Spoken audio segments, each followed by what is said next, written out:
good evening, ladies and gentlemen, and I want to thank you for joining us for the 2010 Candidates Forum. My name is Michelle Alonzo. I'm the President and CEO for the Rancho Cucamonga Chamber of Commerce. This forum, thank you. This forum is being sponsored by the Chamber of Commerce in Southern California, Edison. So without further ado, I'd like to introduce you to the Chairman of the Board for the Chamber of Commerce, Brian Whitey. Thank you, Michelle. Good evening, Rancho Cucamonga, and welcome to the Chamber of Commerce's 2010 Candidates Forum. The mission of the Chamber is to promote a business-friendly environment to enhance the quality of life and economy of Rancho Cucamonga. This is the reason the Chamber's Board of Directors set the policy of sponsoring a Candidates Forum on election years so that the attendees and the viewing audience can hear the candidates' answers pertinent to the economy and quality of life in Rancho Cucamonga. By listening to their answers, you can judge who will be the best candidate to serve as County Supervisor, Mayor of the City of Rancho Cucamonga, City Council, and Cucamonga Valley Water District Board. It gives me great pleasure to introduce the moderator of this evening forum, Christian Nelson, Regional Manager of Local Public Affairs for Southern California Edison. Good evening, candidates, for our Rancho Cucamonga Chamber of Commerce Candidates Forum for the Rancho Cucamonga City Council. To Mr. Gutierrez, this is question number 6 on the packet that was sent to you. What talents or experience do you feel are necessary to be an effective member of City Council? Let me be frank with you. I love people. And the only way to know what's going on in the city, in the grassroots level, on the streets, is by going out and meeting with people. I've walked the city 3 times. It's grown a lot since the first time I ran. But it's still possible to go out and meet people on their own ground and listen to their concerns, their aspirations, their dreams. They're just like all of us. There's about 99.5% of the people in the city are out at home right now. A few of them might be watching this. To them, I'd like to say, do not lose hope in the ability of your leaders to go out and meet you and have genuine concern for what you're going through and what you want. I want to make our customers, that's the citizens, I want to make them happy. When they're not happy, I'm not happy. We have concerns. There's a lot of issues in our city. Our city is not immune to the problems that are going on in this world. But I think the first thing is to be someone who is willing to connect, to go out there, who has not lost his impatience, who's willing to go out there and who wants to get things done. Thank you. Repeat that. Mr. O'Connell, this question is number 20 in what was sent you. How do you propose to address the economy as we move forward? Address the economy of the United States or address the economy of Rancho Cucamonga? Can't do much about the U.S. You can start with Rancho and build. There's my plan if elected. I really want to see an outside audit. An outside audit. It's worth the investment of the city and exactly where the money is going. I think that there has been just far too many people who have been in office far too long. There's nothing personal.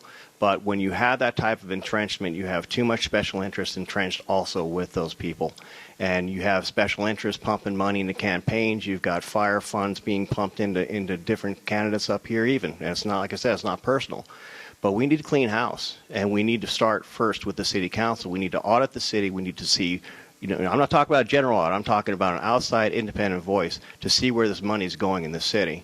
And we need to tighten it up. I'm calling for a 20% decrease in business revenues, business taxes for people to start businesses. I find that when I'm out in the community, people are saying it's too hard to do business in Rancho. I want to do a mobile business center, just like FedEx comes to your door. Business owners should not be having to leave their businesses and their employees to go down in the city and stand in line. There's no reason why we can't implement this, and there's no reason why we can't do it, but we have to start with the council itself and build from the ground up. I've done that with companies before. I've done it in nursing units. I've done it in hospitals and taken over entire hospital units and brought them from the ground up to be productive units. And I can do the same thing in the city, but I'm going to need the help of the people in the community, and that means you. I'm sorry, your time is up. Thank you. Ms. Williams, this question is number 5. Fine.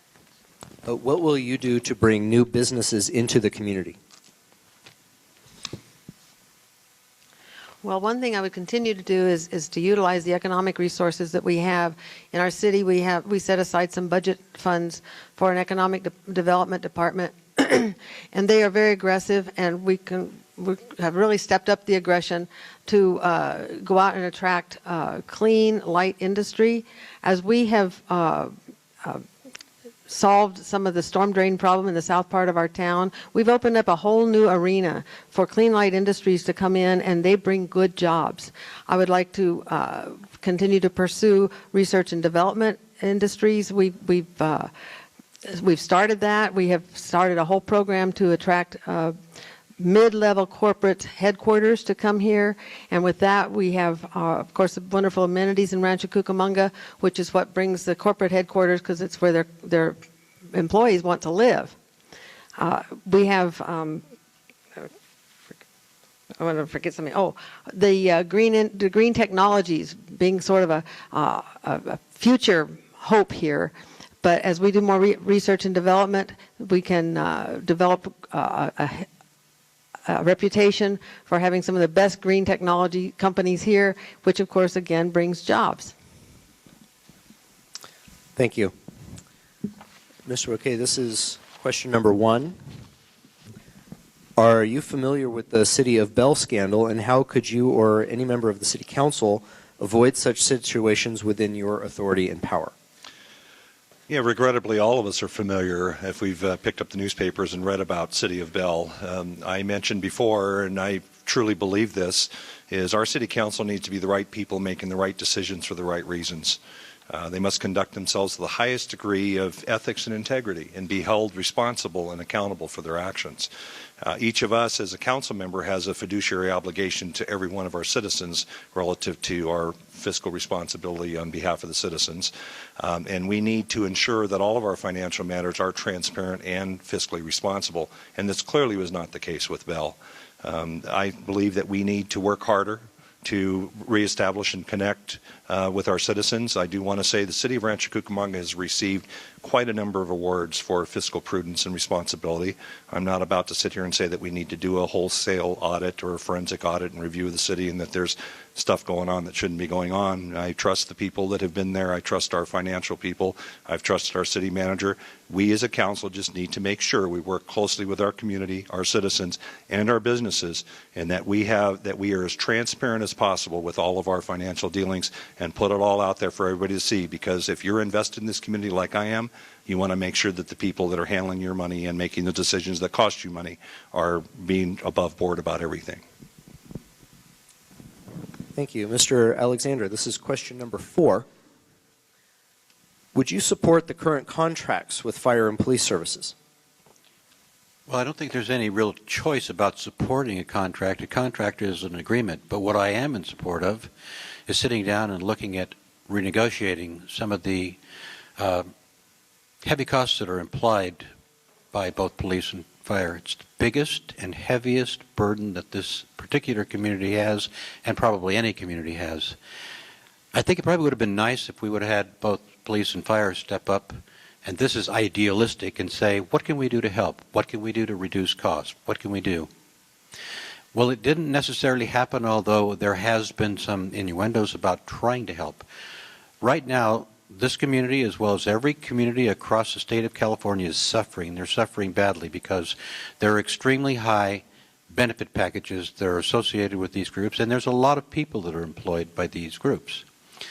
I was a fireman, so it may sound strange that I'd say these things, but the truth of the matter is that no community, no state, no county can continue to endure the cost that public safety are imposing without making some modifications. I think it would be great if we could sit down with those agents of the bargaining group and say, let's do something to make this more palatable for our community. Let's do something that's going to allow us to continue to be a safe community while at the same time live within a budget that we can afford. Because after a while, we simply won't be able to afford it. Thank you. Mr. Gonzalez, this is question number 10. Sometimes complaints are made about city's sign ordinance. Does the city's present sign ordinance need to be revised or updated to reflect the changes in the economy?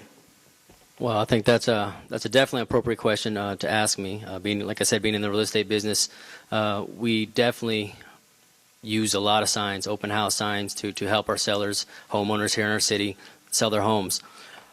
But not just in our business, but in every business that I know, signs are affordable in this economic downturn, and I believe they are helpful. So I do believe that we do need to be flexible during this economic downturn and let our businesses help grow just by a simple placement of a sign should not be that restrictive. I think that our city needs to work a little closer with our businesses to find out what their needs are and help them out in any way possible. Thank you, Mr. Moffatt. This is question number 11. Are there any present city service contracts which you believe should be amended or revisited for purposes of making budget adjustments? At this point, I would have to look into the fire service and the police department contracts to see what they already say and what they have need, and I think they should get a good deal. If we police out our police services and we get a good deal. If the fire department contracts get out of hand and we can't reform the pension system, then maybe we should look at the service of the county fires. But I still don't know if it comes to penciling out time, because of the fact that our fire department has the run of the city council right now, and it seems like that their salaries are exorbitant, and they retire at close to $100,000 a year. How many of you retire at, how many even earn $100,000 a year? So it's time we look at that. When they retire, then we have to go out and hire another fireman to replace them, so we're paying two salaries. The city of San Diego had this problem, and they almost went under. I believe in everybody getting a fair wage. I believe in everybody getting a job. I believe in everybody retiring. But when it gets out of hand, we have to take a look at it, and we have to pull our horns in and say, whoa, this is getting out of hand. We got to look at it from outside. Thank you. Mr. Jimenez, this is question number 8. Name 3 goals you have to improve or continue the economic development of Rancho Cucamonga. Okay. One thing that I will definitely do as a council member will be to look into the conditional permits and how long does it take to get them. I get a lot of complaints from businesses saying that they take too long, that they can't open a business, they can't start a business because the conditional permit takes too long. And what is really disturbing that sometimes it requires getting a consultant to get that permit. So that's one thing that I will definitely do. Second of all, a lot of the complaints we get is from the high cost of commercial rent. The rent is just too high for a lot of businesses. We need to look into that. We need to see. I'm not in favor of rent control, but we should definitely look into that because, like I said, I drive around all day talking to small businesses, and they go under. They have to downsize. They have to move out of the city, and the first complaint they tell me it's the rent is too high. We definitely, like I said, we definitely have to look into that. And third, we need to look into developing Route 66. We need to look into Foothill. There's a lot of historical venues that could definitely be used for businesses and can attract people from outside of Rancho Cucamonga, from other areas of the Inland Empire that want to get the sense of what it was, the nostalgia of Route 66, and maybe tap into that. I think we haven't talked about our historical landmarks that we could definitely use and benefit for businesses and for attracting people out of the Inland Empire.